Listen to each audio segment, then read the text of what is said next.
Hello everyone, welcome back. In the previous video, we learned the basics of assemblies and how to use METs properly. Now in this video, we will move one step further and learn advanced assembly techniques used in a real machine design. So today we will understand assembly motion, limit METs, interference detection, sub-assemblies, and basic motion testing. These tools are extremely important while designing actual industrial machines. So let's begin. First, open your previous assembly. So assembly 1.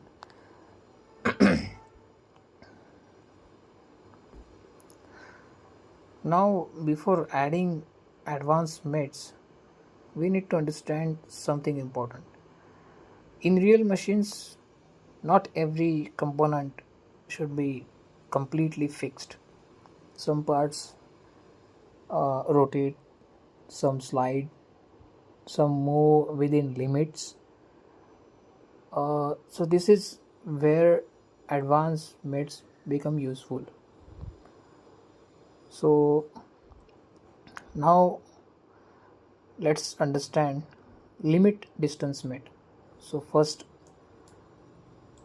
I will do one thing.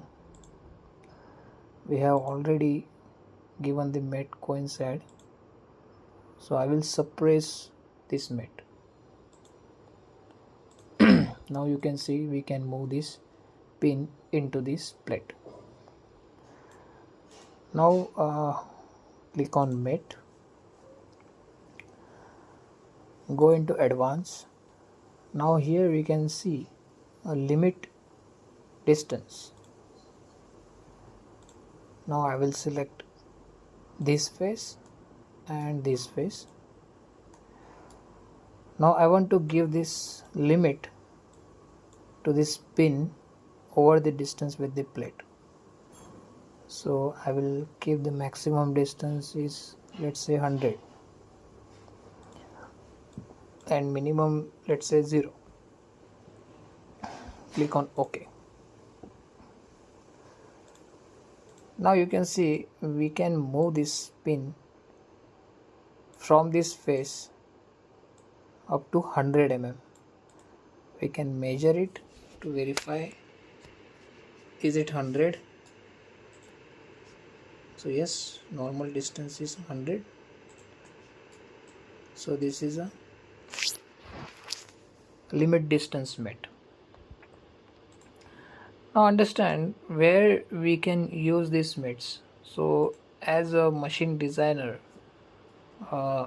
we can use this kind of MET in pneumatic cylinders, sliding guides, machine doors, linear actuators. So wherever we need a linear movement and which should be in a limit, so in that case we can use this MET. Now let's understand limit angle MET. So I will do one thing. I will suppress this shaft for a while and I will add another plate to understand the limit angle. So to insert same component into the assembly, there is one shortcut, or we can go into the insert component and go to the component location and click on open. But now we can add this component because we have this already. So press Ctrl key and click left side mouse button and drag this component. So you will see there is copy of the component is here. Now to add a limit angle, First I will add one mate here, which is a edge to edge coincide mate. So select one edge of this plate and another edge, and here coincide.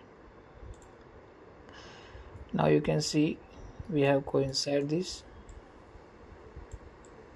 So we can move this plate or rotate against the edge of that which we have selected at the bottom side. Now I want to place one limit angle mate. So go to the mate, advanced mate. Here we can see limit angle. So I will click on that, select one face, select another face. Okay, flip the dimension. Now keep 30° and minimum is, we'll see a 0.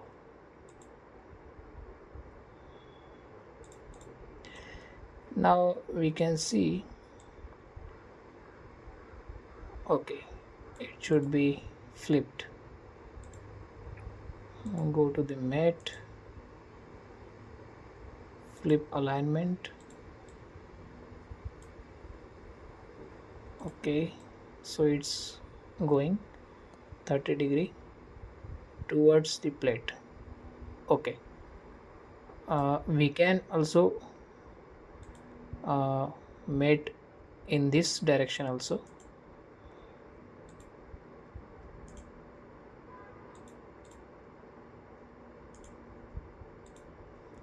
Edit,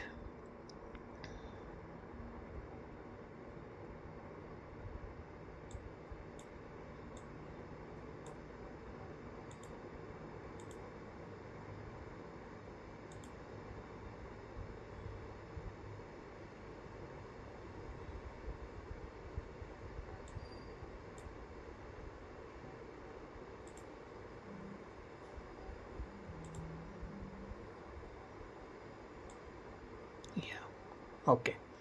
Now we can see we can rotate this plate by 30°. Okay,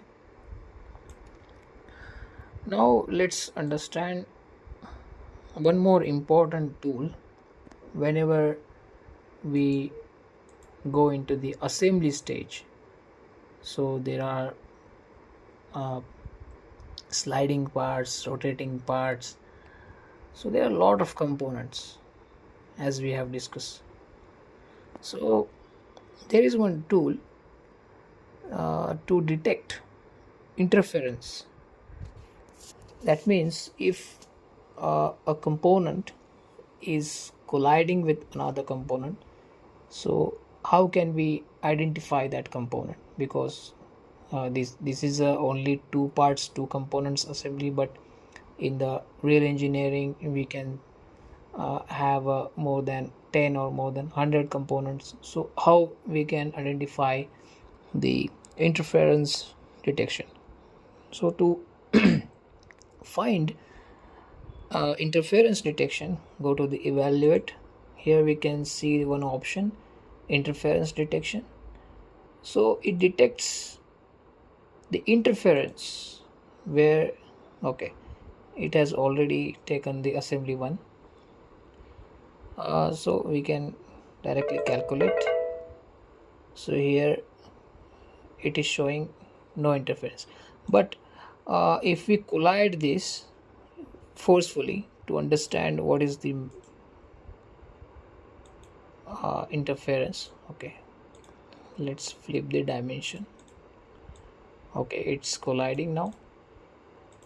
Interference, calculate. Now you can see there is a red portion come over here, and it appears only on where the interference is happening.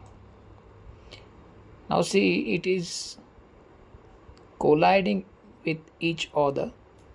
Okay, let me just I will put only a bit to understand more clearly, go to the interference and calculate. So here we can see there is one face, and here we can see there is a interference between these two plates. So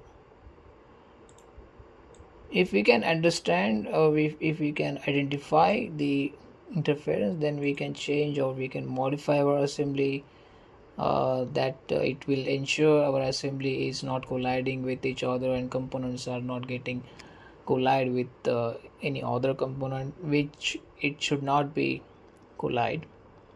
Okay, so this is extremely important in industry, because interference can cause many problems and assembly failures, manufacturing problems and machine damage and all, etc., etc. Now let's discuss sub-assembly.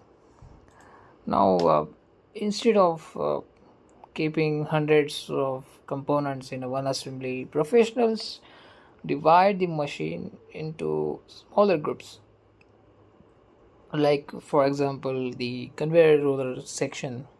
In this we can make one assembly for dry roller and driven rollers and idler rollers, and we can make this small group of motors and gearbox assemblies, and also for the bearing blocks assembly. So there are so many components which we can make the sub assembly, and these smaller assemblies are called sub assemblies. Okay, so it will make the large projects into easier to manage and faster to load, that is important, and easier to modify. So here's a professional tip: always organize assemblies properly. Like we can say here, let me collapse. Yeah, here only 3 components, so rename components clearly. So I have only placed the plate, but what kind of plate or which kind of project, is there any project name or is there any component name specifically, and also use folders. So we can okay, now I will show you how to make the folder. Now I want to make one folder of these 2 components, so I will select these components and right click to the another, add a new folder. So here the folder 1 is ready. So in this folder I can see there are 2 parts. Now keep the mates clean, or whatever you are giving the mates, it should be clean, and avoid unnecessary fixing. Okay, so this becomes very important in large industrial projects. We will understand more on the upcoming videos, and so now let's quickly revise. Advanced mates control realistic motion. Okay, whatever the realistic motion you are desired to give, so that is happen in this advanced. There are a lot of other mates in the advanced. We can see a profile center, the symmetry, the width, path mate, linear and coupler.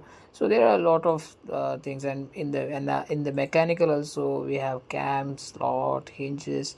So how the hinge will pretend to move, or how it will move. So it will move like the door motion. So we can have the same motion in the hinge. So how gear will rotate with each other, so gear mate is here for that, and rack and pinion and screws, universal joints. So there are a lot of mates, but we will understand in the upcoming videos. And now we have seen the interference detection, which prevents the design issues. Sub-assemblies, as we have discussed now, improve the project management. So in the next video, we will begin working on practical machine components and start building real industrial models step by step. Is there any, if any query, you can comment in this video, so we will have a video on it if you are willing to. So thanks for watching, and I will see you in the next video. Bye.